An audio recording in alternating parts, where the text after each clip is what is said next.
Okay, so today, and I'm going to see if I can move over a little bit. I did mention that we got the Polar Express. Now, I don't know if I'm going to get to all four of these books, but we'll see. So we got the Polar Express.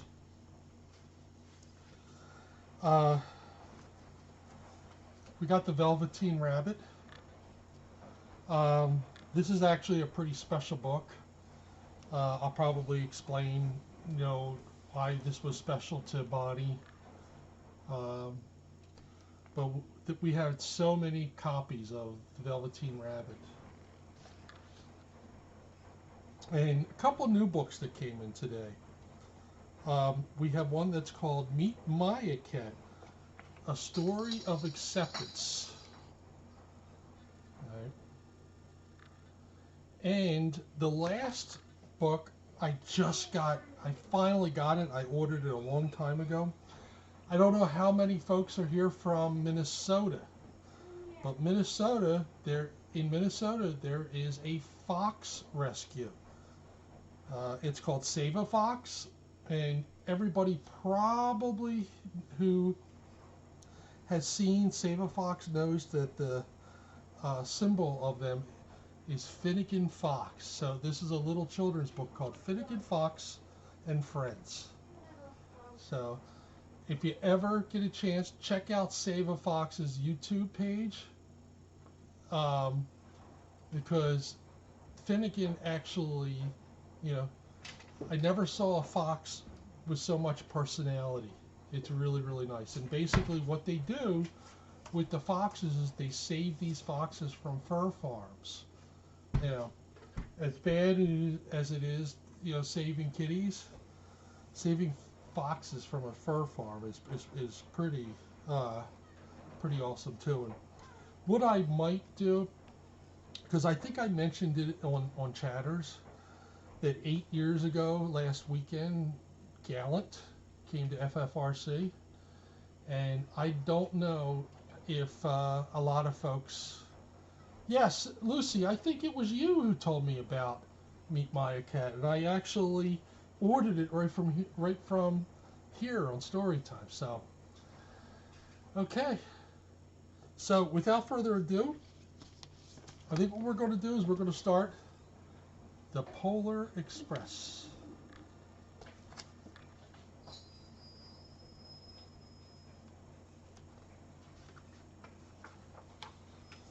Written and illustrated by Chris Van Allsburg. I know my brother met Chris Van Allsburg before, and he had a whole boatload of books like Jumanji and Polar Express and all this. Got him to autograph all of them, and I think that was before when the Polar Express came out. Oh, thank you, Ms. M. All right. Did you find Vern? I did. Okay. Okay. On Christmas Eve, many years ago, I lay quietly in my bed. I did not rustle the sheets. I breathed slowly and silently. I was listening for a sound a friend had told me I'd never hear, the ringing bells of Santa's sleigh. There is no Santa, my friend had insisted, but I knew he was wrong. Late that night, I did hear sounds, though not of ringing bells. From outside came the sounds of hissing steam and squeaking metal. I looked through my window and saw a train standing perfectly still in front of my house.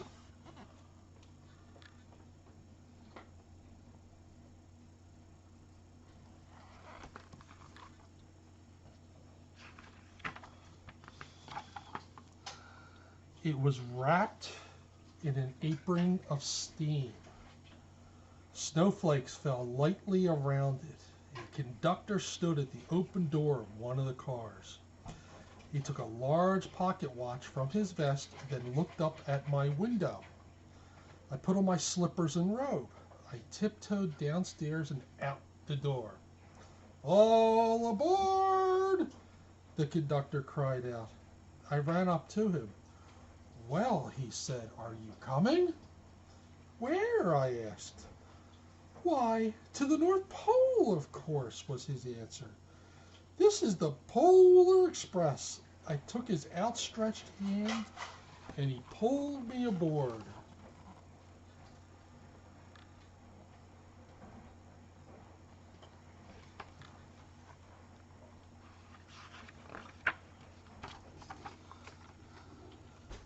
The train was filled with other children, all in their pajamas and nightgowns. We sang Christmas carols and ate candies with nougat centers as white as snow. We drank hot cocoa as thick and rich as melted chocolate bars. Outside, the lights of towns and villages flickered in the distance as the Polar Express raced northward.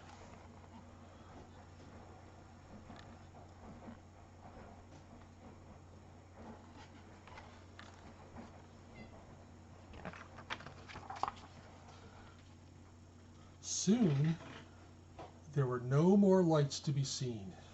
We traveled through cold, dark forests where lean wolves roamed and white-tailed rabbits hid from our train as it thundered through the quiet wilderness.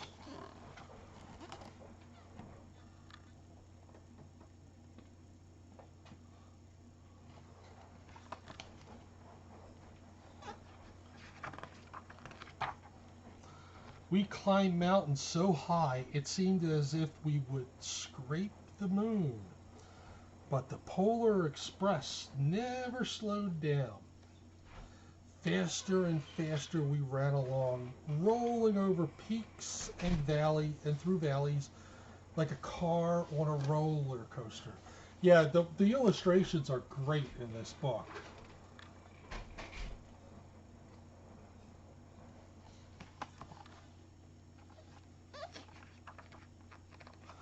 Just to show you something real quick on here. Do you see the Polar Express up that mountain? It's up here. Up, wrong page. Up here. See it going up that mountain? Okay.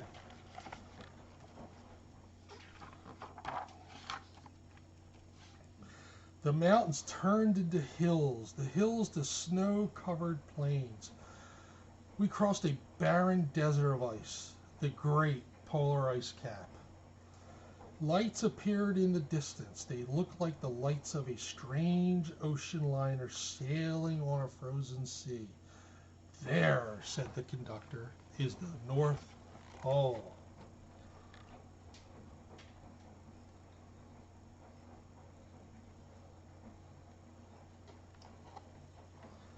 I don't know if you can really, yeah, you can see the buildings and the smokes coming out of the smokestacks. Eloise has made her entrance. The North Pole. It was a huge city standing alone at the top of the world, filled with factories where every Christmas toy was made. At first we saw no elves. "They are gathering at the center of the city," the conductor told us.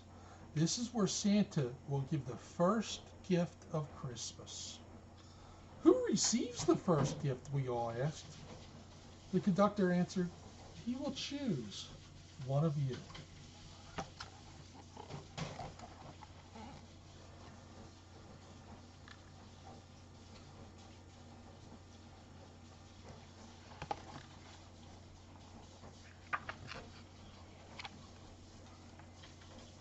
"Look," shouted one of the children, "the elves!" Outside we saw hundreds of elves. As our train grew closer to the center of the North Pole, we slowed to a crawl. So crowded were the streets with Santa's helpers. When the Polar Express could go no farther, we stopped and the conductor led us outside.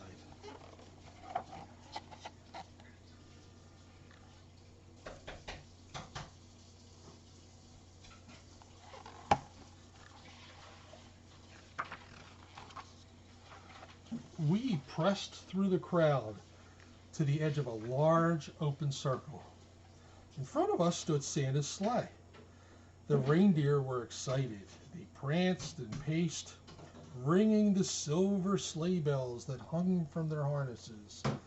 It was a magical sound, like nothing I'd ever heard.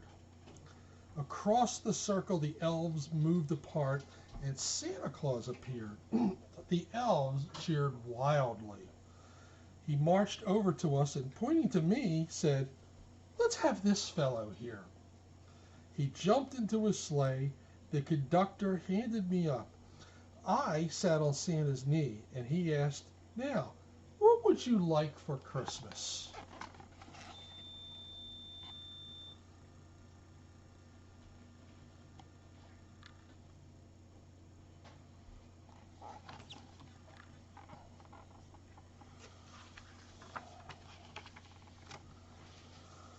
I know I could have any gift I could imagine, but the thing I wanted most for Christmas was not inside Santa's giant bag. What I wanted more than anything was one silver bell from Santa's sleigh. When I asked, Santa smiled. Then he gave me a hug and told an elf to cut a bell from a reindeer's harness. The elf tossed it up to Santa. He stood holding the bell high above him and called out, "The first gift of Christmas."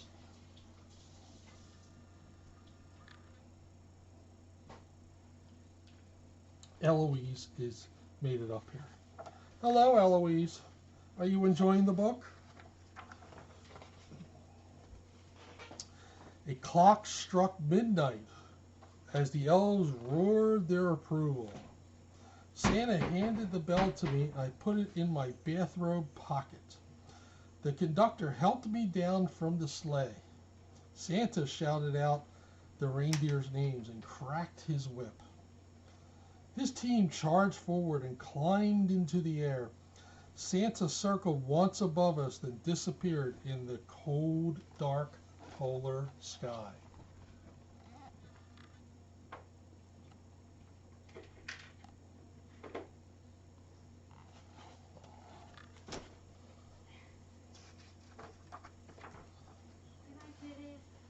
Good night. Good night, Billy. As soon as we were back inside the Polar Express, the other children asked to see the bell. I reached into my pocket, but the only thing I felt was a hole. I had lost the silver bell from Santa Claus's sleigh. "Let's hurry outside and look for it," one of the children said. But the train gave a sudden lurch and started moving. We were on our way home.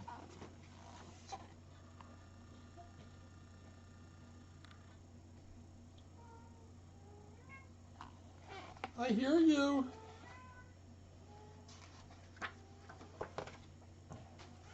It broke my heart to lose the bell. When the train reached my house, I sadly left the other children. I stood at my doorway and waved goodbye. The conductor said something from the moving train, but I couldn't hear him. "What?" I yelled out. He cupped his hands around his mouth. "Merry Christmas," he shouted. The Polar Express let out a loud blast from its whistle and sped away.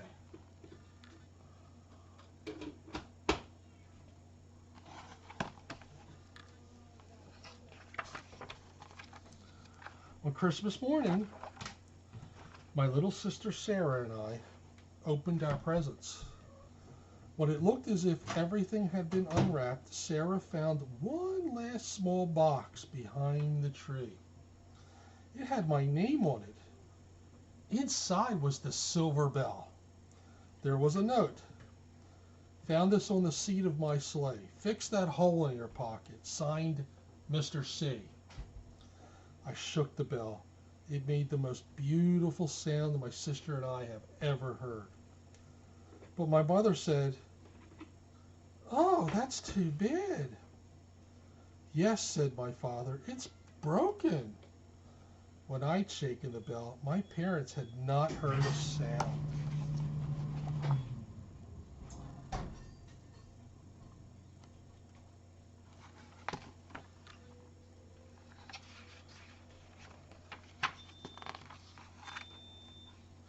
At one time, most of my friends could hear the bell, but as years passed, it felt silent. It fell silent for all of them. Even Sarah found one Christmas that she could no longer hear its sweet sound. Though I've grown old, the bell still rings for me, as it does for all who truly believe.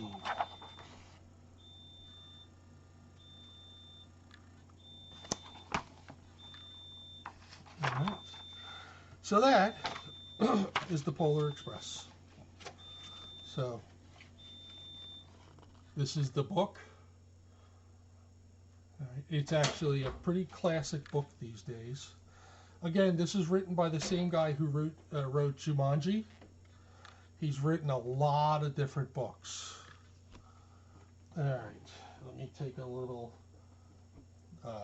Monster Energy drink break.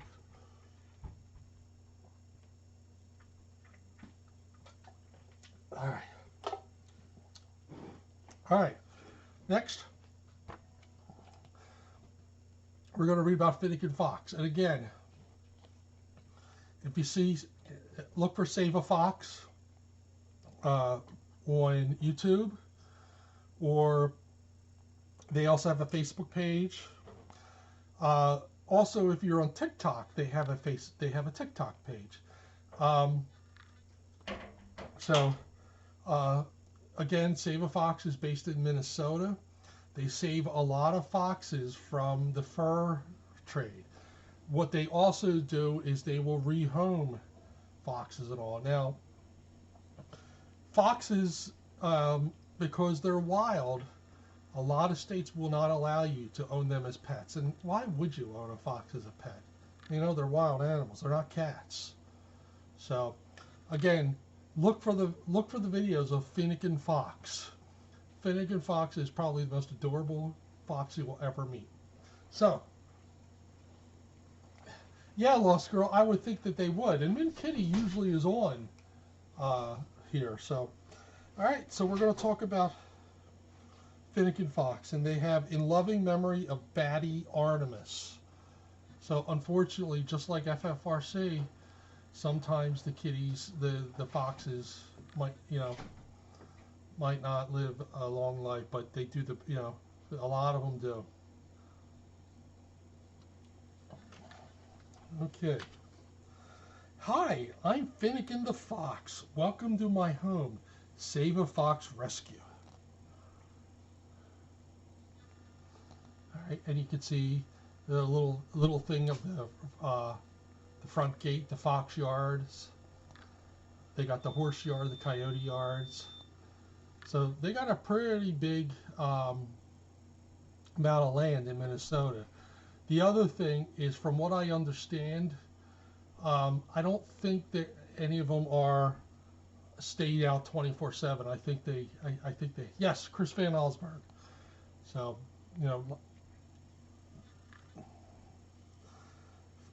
so they have a horse yard, a coyote yard. They got a couple fox yards.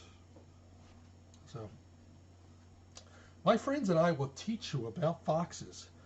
Did you know male foxes were called Tods or dogs? And female foxes are called vixens. That's where Vixie got her name. Vixie the Vixen.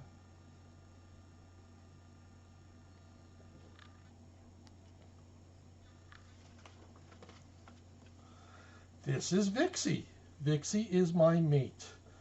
She is very protective of me. Dixie, the red fox, has a crush on me, but I've already chosen Vixie to be my life partner. We call Dixie the queen because she likes to sit on people's heads. Dixie is very chatty and loves to talk, and you will see, Dixie probably is, the second most popular fox there. Dixie Doo, they call her. So, Finnegan Fox and Dixie Doo.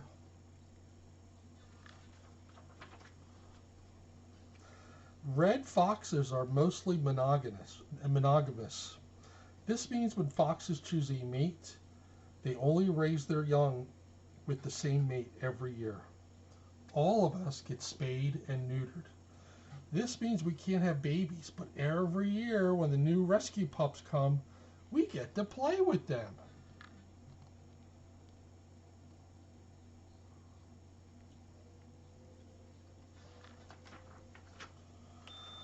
My friend Matthias, I'm going to say, is very smart. He is also very shy. He likes to spend all his free time learning new tricks. We don't always get along, as I have to remind him that I am the fox in charge.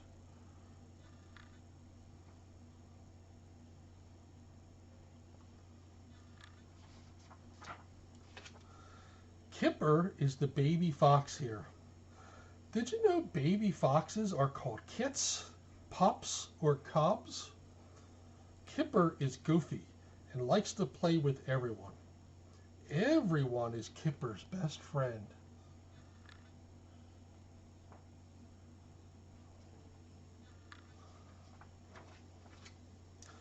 I love to laugh, spend time with my girl Vixie, and dig holes. Lots and lots of holes.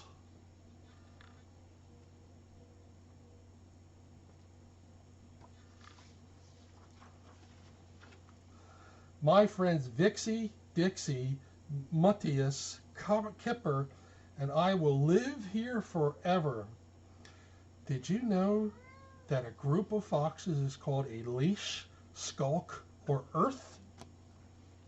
Yeah, these illustrations are really, really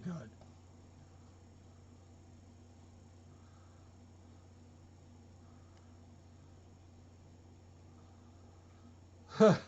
Hi, Lisa.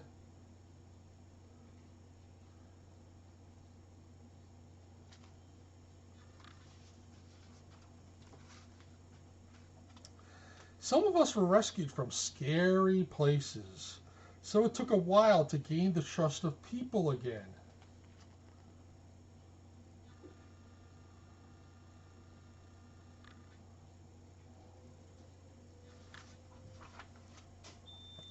All of us were born in captivity, so we could never live in the wild. We wouldn't make it out. We would not make it on our own.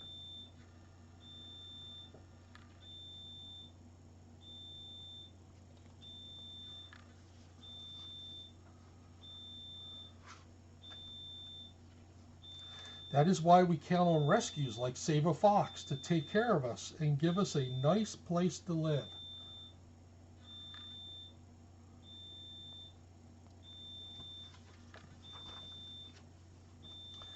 So, um, so then there's a little thank you on the back, and these are the two ladies who run the rescue.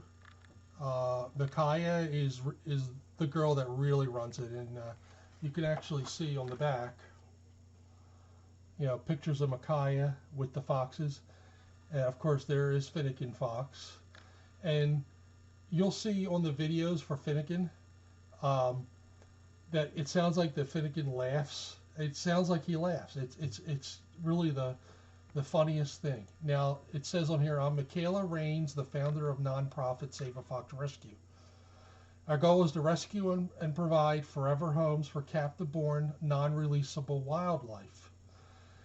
Our children's book series is inspired by our most beloved fox, Finnegan. All these fox characters are based on real foxes, and some of our stories will be based on real events. We are hoping to help educate people about these animals through our stories. And then it gives you a little information of follow the rescue. Facebook, it's Save a Fox Rescue. Instagram, it's Save a Fox _rescue. And then YouTube, it's Save a Fox. And like I said, they're also on TikTok. So if anybody likes the videos on TikTok, you can actually follow them on TikTok as well. So, the next book I'm going to read is called The Velveteen Rabbit. This is a pretty classic book. This is going to be a tough book for me to read because it was one of Bonnie's favorites. And one of the things that I remember is when Bonnie's mother was sick with cancer, Bonnie would read this book to her. And I remember Bonnie's mother just holding Bonnie's hand while she was reading this, and there's parts of this book that it's just very poignant. Some of the parts of this book about getting old and maybe not having as much luster, and I just remember that it's just a I just figured I'd read it because that's just me, and I'm a glutton for punishment. The Velveteen Rabbit, or How Toys Become Real, the classic edition. There was once a Velveteen Rabbit, and in the beginning he was really splendid. He was fat and bunchy, as a rabbit should be. His coat was spotted brown and white. He had real thread whiskers, and his ears were lined with pink sateen. On Christmas morning, when he sat wedged in the top of the boy's stocking with a sprig of holly between his paws, the effect was charming. There were other things in the stocking, nuts and oranges and a toy engine and chocolate almonds and a clockwork mouse, but the rabbit was quite the best of all. For at least 2 hours, the boy loved him, and then aunts and uncles came to dinner, and there was a great rustling of tissue paper and unwrapping of parcels, and in the excitement of looking at all the new presents, the Velveteen Rabbit was forgotten.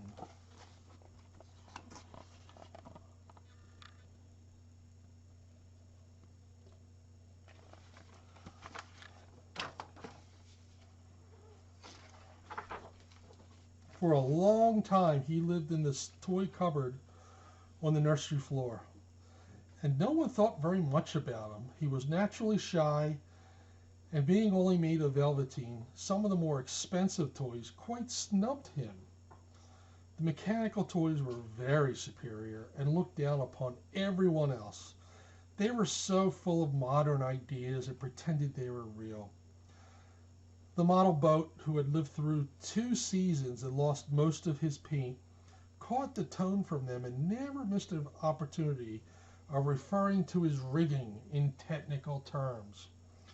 The rabbit could not claim to be a model of anything, for he didn't know that real rabbits existed. He thought that they were all stuffed with sawdust like himself. And he understood that sawdust was quite out of date and should never be mentioned in modern circles. Even Timothy, the jointed wooden lion who was made by the disabled soldiers and should have had broader views, put on airs and pretended he was connected with government. Between them all, the poor little rabbit was made to feel himself very insignificant and commonplace. The only person who was kind to him at all was the skin horse. Hi, Min Kitty. You just missed a story about a fox rescue in Minnesota. We were actually talking about you, Min Kitty. Just to show you, Min Kitty. Finnegan Fox and Friends from Save a Fox Rescue in Minnesota.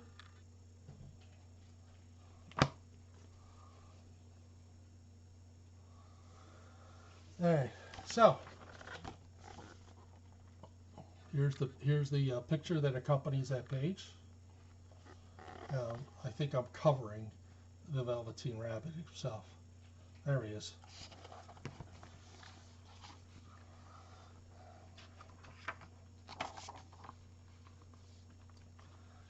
The skin horse had lived longer in the nursery than any of the others.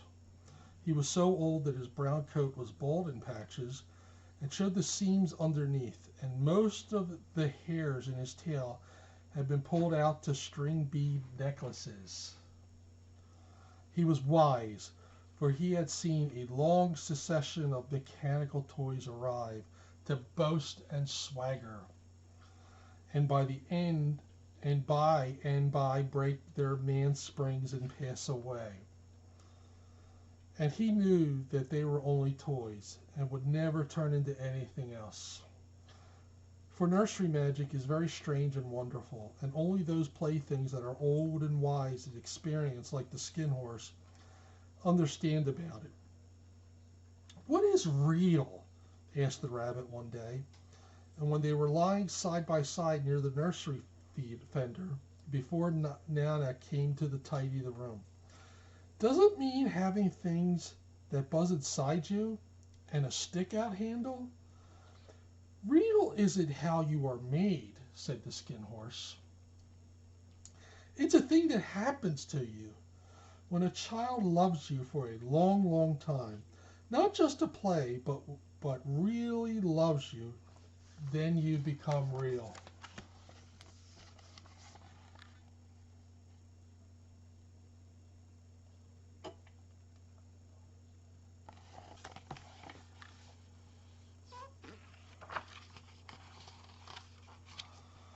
"Does it hurt?" asked the rabbit. "Sometimes," said the Skin Horse, for he was always truthful. "When you are real, you don't mind being hurt." "Does it happen all at once, like being wound up?" he asked, "or bit by bit?" "It doesn't happen all at once," said the Skin Horse. "You become. It takes a long time. That's why it doesn't happen often to people who break easily or have sharp edges, who have to be carefully kept. Generally, by the time you are real, most of your hair has been loved off and your eyes drop out and you get loose in the joints and very shabby. But these things don't matter at all, because once you are real, you can't be ugly, except to people who don't understand." "I suppose you are real," said the rabbit, and then he wished he had not said it, for he thought the Skin Horse might be sensitive. But the Skin Horse only smiled.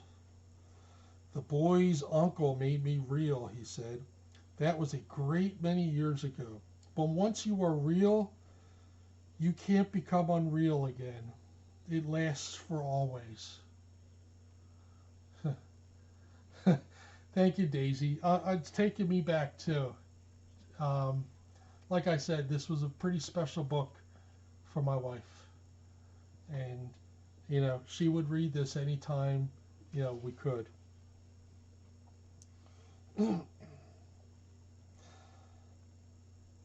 "So the boy's uncle made me real," he said. "That was great. That was a great many years ago. But once you are real, you can't become unreal again. It lasts for always." The rabbit sighed. He thought it would be a long time before this magic called real happened to him. He longed to become real, to know what it felt like, and yet the idea of growing shabby and losing his eyes and whiskers was rather sad. He wished that he could become it without all of these uncomfortable things happening to him. There was a person called Nana who ruled the nursery.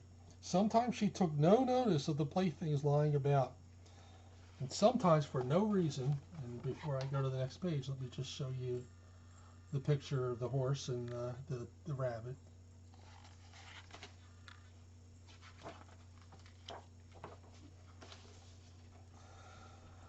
Whatever, she went swooping about like a great wind and hustled them away in cupboards. She called this tidying up, and the playthings all hated it, especially the tin ones. The rabbit didn't mind it so much, for wherever he was thrown, he came down soft. One evening when the boy was going to bed, he couldn't find the china dog that always slept with him. Nana was in a hurry, and it was too much trouble to hunt for china dogs at bedtime, so she simply looked about her, and seeing that the toy cupboard door stood open, she made a swoop.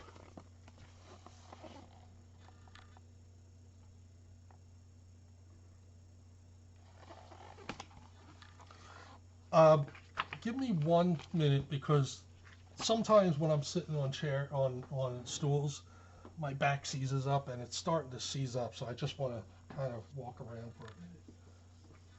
Hi. Hello, C-Dot. I see you're awake. I see you're awake. You haven't jumped onto my shoulders yet.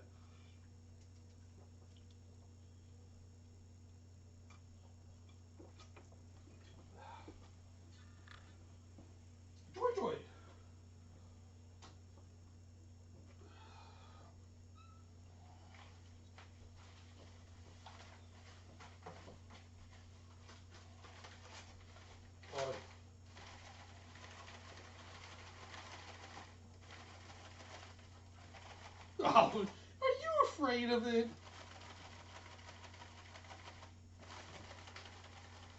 Oh, look at this. I got everybody's attention.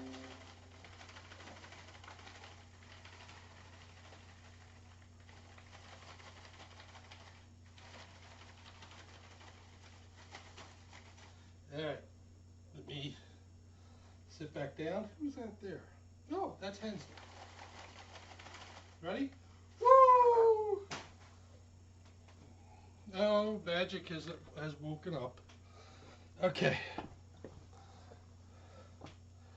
Sure. Matter of fact, I'll do that right now.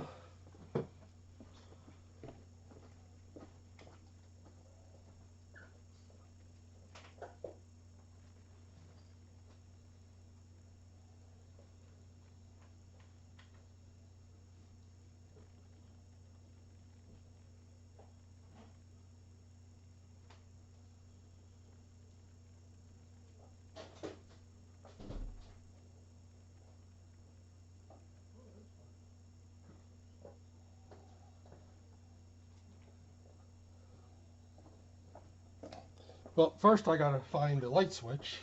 You're welcome.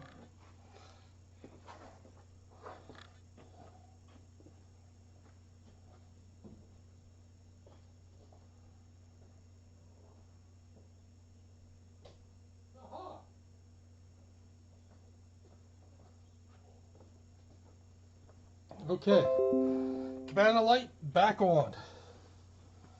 All right, so let's get back to the Velveteen Rabbit. Here, she said, take your old bunny. He'll do to sleep with you. And she dragged the rabbit out by one ear and put him into the boy's arms. That's right. And for many nights after, the Velveteen Rabbit slept in the boy's bed. At first he found it rather uncomfortable, for the boy hugged him very tight, and sometimes he rolled over on him, and sometimes he pushed him so far under the pillow that the rabbit could scarcely breathe. And he missed, too, those long moonlight hours in the nursery, when all the house was silent, and his talks with the skin horse. But very soon he grew to like it. For the boy used to talk to him and made nice tunnels for him under the bedclothes that he said were like the burrows the real rabbits lived in. And they had splendid games together in whispers when Nana had gone away to her supper and left the nightlight burning on the mantelpiece. And when the boy dropped off to sleep, the rabbit would snuggle down close under the little warm chin and dream with the boy's hands clapped close around him all night long. And so time went on, and little Rabbit was very happy. So happy that he had never noticed how his beautiful velveteen fur was getting shabbier and shabbier, and his tail coming unsewn, and all the pink ruffled off his nose where the boy had kissed him. Spring came, and they had long days in the garden, for wherever the boy went, the rabbit went too. He had rides in the wheelbarrow, and picnics on the grass, and lovely fairy huts built for him under the raspberry canes behind the flower border. At once, when the boy was called away suddenly to go out to tea, the rabbit was left out on, and this is basically where I remember Bonnie reading this part to her mother, and her mother holding her hand. Her mother only lived like days afterwards. Alright. So, and once when the boy was called away suddenly to go out to tea, the rabbit was left out on the lawn until long after dusk. And Nana had to come and look for him with the candle because the boy couldn't go to sleep unless he was there. He was wet through with the dew and quite earthy from diving into the burrows the boy had made for him in the flower bed. and Nana grumbled as she rubbed him off with the corner of her apron. "You must have your old bunny," she said. "Fancy all that fuss for a toy."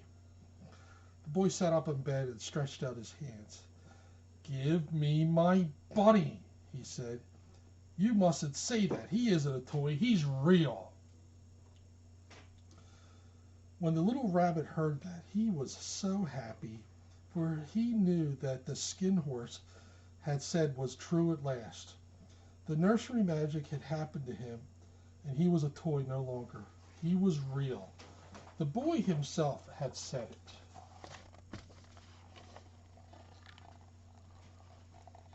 So there's the boy with the Velveteen Rabbit in the garden, and there's Nana going to get the Velveteen Rabbit, who is older, shabbier, just like we all are.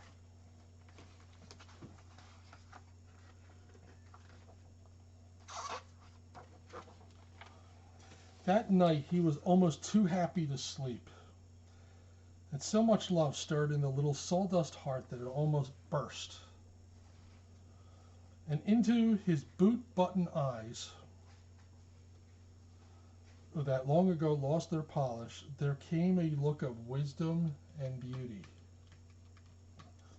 so that even Nana noticed it the next morning when she picked him up and said, "I declare that if that old bunny hasn't got quite a knowing expression." That was a wonderful summer. Near the house where they lived, there was a wood, and in the long June evenings, the boy liked to go there after tea to play. He took the Velveteen Rabbit with him, and before he wandered off to pick flowers or play at the brigands among the trees, he always made the rabbit a little nest somewhere among the bracken, where he would be quite cozy, for he was a kind-hearted little boy, and he liked Bunny to be comfortable. One evening, while the rabbit was lying there alone, watching the ants that ran to and fro between the velvet paws in the grass, he saw two strange beings creep out of the tall bracken near him.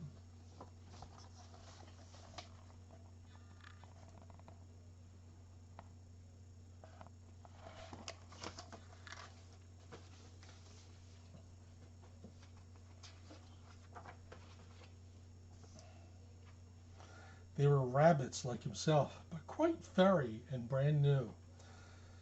They must have been very well made, for their seams didn't show at all, and they changed shape in a queer way when they moved. One minute they were long and thin, and the next minute fat and bunchy, instead of always staying the same like he did.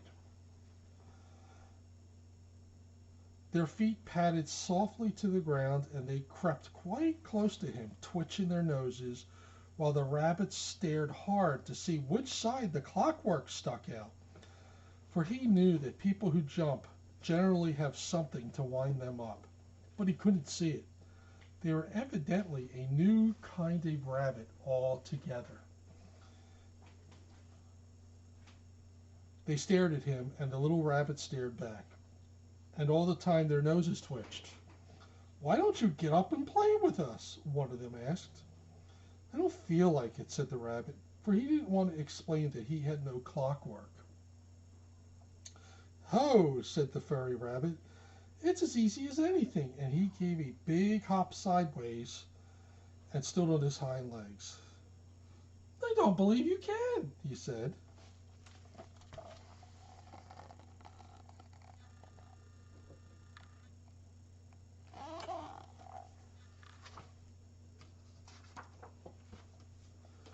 "I can," said the little rabbit. "I can jump higher than anything." He meant when the boy threw him, but of course he didn't want to say so. "Can you hop on your hind legs?" asked the furry rabbit. That was a dreadful question, for the Velveteen Rabbit had no hind legs at all. The back of him was made all in one piece like a pincushion. He sat still in the bracken and hoped that the other rabbits wouldn't notice. "I don't want to," he said again. But the wild rabbits have very sharp eyes, and this one stretched out his neck and looked. "He hasn't got any hind legs," he called out. "Fancy a rabbit without hind legs!" And he began to laugh. "I have," cried the little rabbit. "I got hind legs. I'm sitting on them." "Then stretch them out and show me, like this," said the wild rabbit. And he began to whirl and round and dance till the little rabbit got quite dizzy. "I don't like dancing," he said. "I'd rather sit still." But all the while he was longing to dance, for a funny new tickly feeling ran through him, and he felt he would give anything in the world to be able to jump about like these other rabbits did. So here's the other rabbits, and here's the Velveteen Rabbit.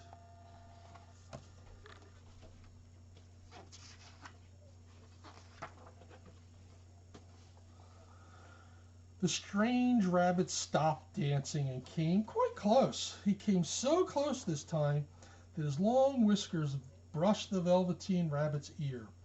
And then he wrinkled his nose suddenly and flattened his ears and jumped backwards. "He doesn't smell right," he exclaimed. "He isn't a rabbit at all. He isn't real." "I am real," said the little rabbit. "I am real. The boy said so." And he nearly began to cry. Just then there was the sound of footsteps, and the boy ran past near them, and with a stamp of feet and a flash of white tails, the two strange rabbits disappeared.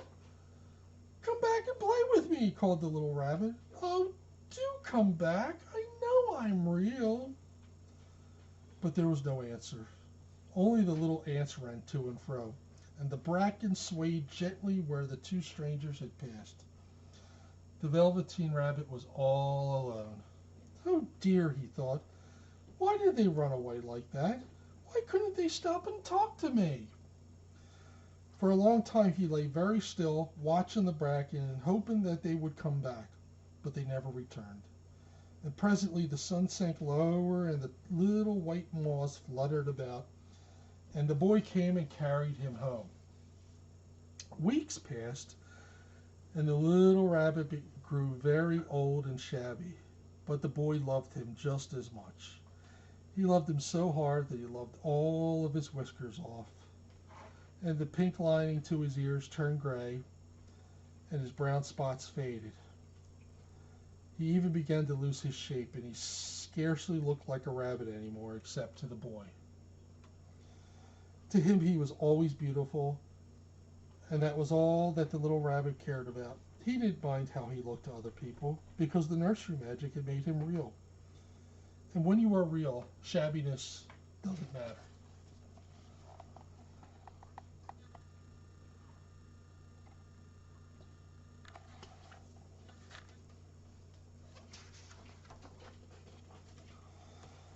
And then one day, the boy was ill. His face grew very flushed, and he talked in his sleep. And his little body was so hot that it burned the rabbit when he held him close. Strange people came and went in the nursery, and a light burned all night, and through it all the little Velveteen Rabbit lay there, hidden from sight under the bedclothes. He never stirred, for he was afraid that if they found him, someone might take him away, and he knew that the boy needed him.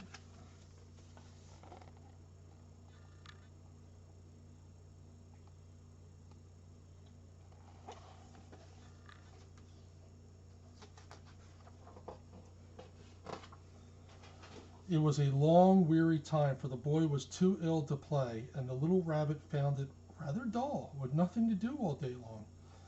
But he snuggled down patiently and looked forward to the time when the boy should be well again, and they would go out to the garden amongst the flowers and the butterflies and play splendid games in the raspberry thicket like they used to. All sorts of delightful things he planned, and while the boy lay half asleep, he crept up close to the pillow and whispered them in his ear. And presently the fever turned and the boy got better. He was able to sit up in bed and look at picture books while the little rabbit cuddled close to his side. And one day, they let him get up and dress. It was a bright sunny morning, and the windows stood wide open. They had carried the boy out to the balcony, wrapped in a shawl, and the little rabbit lay tangled up among the bedclothes, thinking. The boy was going to the seaside tomorrow. Everything was arranged, and now it only remained to carry out the doctor's orders. They talked about it all, while the little rabbit lay under the bedclothes with just his head peeping. Oh. See, I'm always going into the wrong side, so.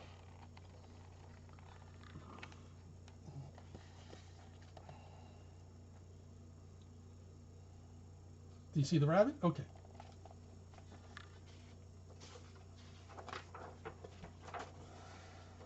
All right, so they talked about it all while the little rabbit lay under the bedclothes with just his head peeking out and listened. The room was to be disinfected, and all the books and toys that the boy had played with in bed must be burnt. Hooray, thought the little rabbit. Today we should go to the seaside, for the boy had often talked of the seaside, and he wanted very much to see the waves coming in and the tiny crabs and the sandcastles. Just then Nana caught sight of him. How about his old bunny? She asked. That, said the doctor. Well, it's a mass of scarlet fever germs. Burn it at once. What? Nonsense. Get him a new one. He mustn't have that anymore. And so the little rabbit was put into a sack with the old picture books and a lot of rubbish and carried out to the end of the garden behind the fowl house. That was a fine place to make a bonfire, only the gardener was too busy just then to attend to it. He had the potatoes to dig and the green peas to gather, but next morning he promised to come quite early and burn the whole lot.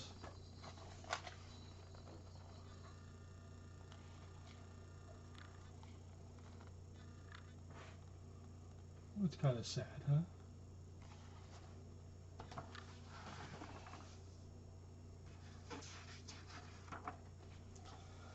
That night the boy slept in a different bedroom, and he had a new bunny to sleep with him. It was a splendid bunny, all white plush with real glass eyes. But the boy was too excited to care very much about it, for tomorrow he was going to be seaside, and that in itself was such a wonderful thing that he could think of nothing else. But while the boy was asleep, dreaming of the seaside, the little rabbit lay among the old picture books in the corner behind the fowl house, and he felt very lonely. The sack had been left untied, and so by wriggling a bit he was able to get his head through the opening and look out. He was shivering a little, for he had always been used to sleeping in a proper bed, and by this time his coat had worn so thin and threadbare from hugging that it was no longer any protection from him. Hello, Aunt Power. Nearby he could see the thicket of raspberry canes growing tall and close like a tropical jungle, in whose shadow he had played with the boy on bygone mornings. He thought of those long sunlit hours in the garden, how happy they were, and a great sadness came over him. He seemed to see them all pass before him, each more beautiful than the other, the fairy huts in the flower bed, the quiet evenings in the wood where he lay in the bracken and the little ants ran over his paws. The wonderful day when he first knew that he was real. He thought of the skin horse, so wise and gentle, and all that he has told him. Of what use was it to be loved and lose one's beauty and become real if it all ended like this? And a tear, a real tear, trickled down his little shabby velvet nose and fell to the ground. And then a strange thing happened. For where the tear had fallen, a flower grew out of the ground, a mysterious flower, not at all like any that grew in the garden. It had slender green leaves, the color of the emeralds, and in the center of the leaves a blossom like a golden cup. So let me show you this picture. So this is what came out of the Velveteen Rabbit's tear.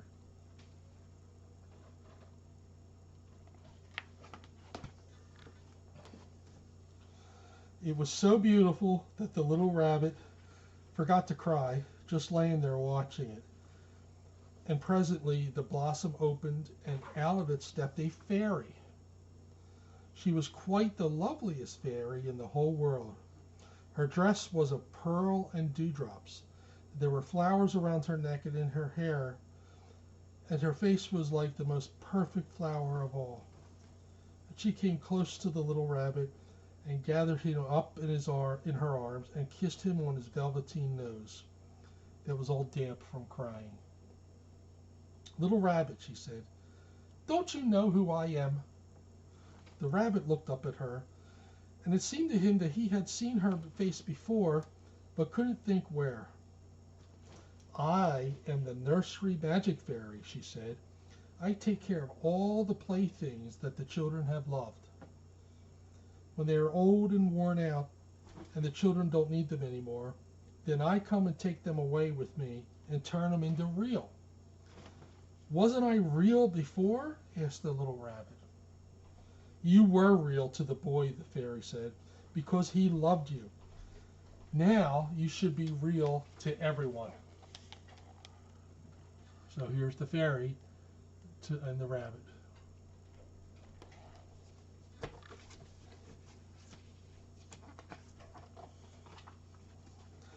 And she held the little rabbit close in her arms and flew with him into the wood. It was late now, for the moon had risen. All the forest was beautiful, and the fronds of the bracken shone like frosted silver. In the open glade between the tree trunks, the wild rabbits danced with their shadows on the velvet grass. But when they saw the fairy, they all stopped dancing and stood around in a ring to stare at her. This is actually a really cool picture. So here's the rabbits dancing, and here's the fairy. Yeah, Power, I have to kind of turn off my brain a little bit, because like I said, this is a pretty emotional book for me, because it was one of Bonnie's favorite books. So, "I bought you a new playfellow," the fairy said. "You must be very kind to him and teach him all he needs to know in Rabbit Land. For he is going to live with you forever and ever." And she kissed the little rabbit again and put him down on the grass. "Run and play, little rabbit," she said. But the little rabbit sat quite still for a moment and never moved. For when he saw all the wild rabbits dancing around him, he suddenly remembered about his hind legs, and he didn't want them to see that he was made all in one piece. He did not know that when the fairy kissed him that last time, she had changed him altogether. And he might have sat there a long time, too shy to move, if just then something hasn't tickled his nose, and before he thought what he was doing, he lifted his hind toe to scratch it. And he found that he actually had hind legs. Instead of dingy velveteen, he had brown fur, soft and shiny. His ears twitched by themselves, and his whiskers were so long that they brushed the grass.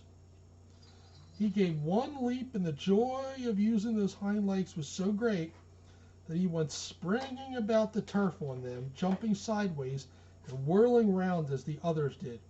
And he grew so excited that when at last he did stop and look for the fairy, she was gone. He was a real rabbit at last with the other rabbits. And there's the hind leg. All right, I think there's only a couple more pages left of this book. Autumn passed, and winter and spring. When the days grew warm and sunny, the boy went out to play in the wood behind the house. And while he was playing, two rabbits crept out from the bracken and peeped at him. One of them was brown all over, but the other had strange markings under his fur, as though long ago he had been spotted, and the spots still showed through. And about his little soft nose and his little round black eyes, there was something familiar.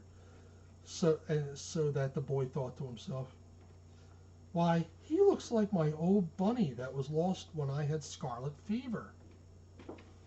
But he never knew that it was really his own bunny, back to look at the child who had first helped him to be real.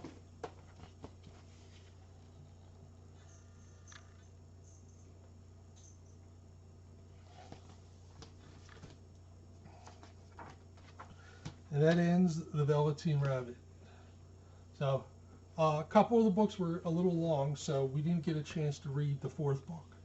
But that's okay, because I could read this next week. So the book we didn't read was Meet Maya Cat, a story about acceptance. So we will read this next week. So that will basically end our Wednesday night story time. I will be back again next Wednesday night. I might also stop at the center here on Christmas Day. So not sure how that's going to go yet. I don't really have any concrete plans for Christmas. I was actually thinking of taking a drive, but we'll see. Thank you, Tina. I really appreciate that. Thank you, Dutchie. I'm glad you could stay tonight, Dutchie.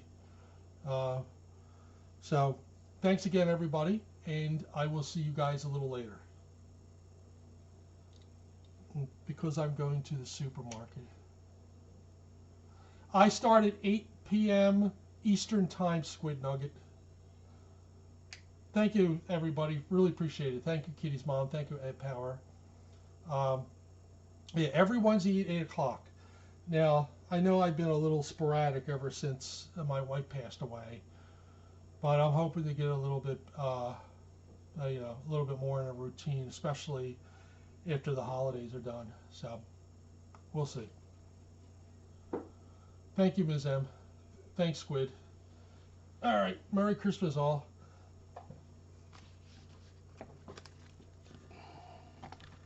Canby is here too. Hi, guys.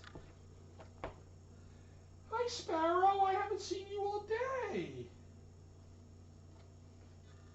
Sparrow. I see you, C-Dot. Are you contemplating naughty?